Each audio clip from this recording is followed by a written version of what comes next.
If you've got a student who's arriving in your classroom and they've got an IEP or 504 plan, particularly for those who have documentation, I believe in starting with the documentation, right? So sitting down with that young person, pulling out that folder and beginning with the first test, the first evaluations, reading all that material out loud with them, engaging in a dialogue between them and these labels. And some of these labels can be very problematic. Some of these definitions can be very, can just like sort of pull the power and the strength out of who someone is.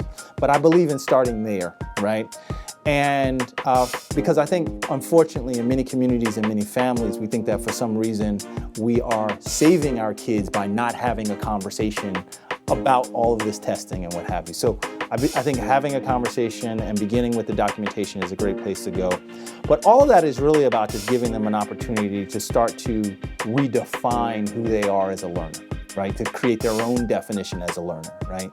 So, whether you begin with federal definitions and how it connects to some testing that they've received, right? Or just like a cultural understanding of like, this is what your difference is.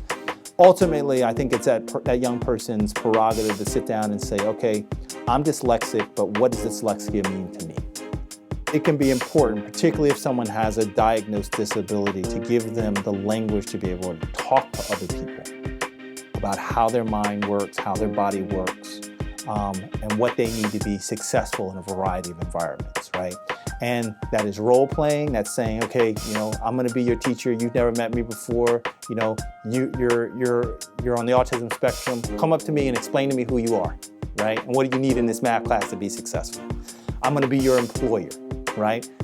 Explain to me what you need in order to do this job well.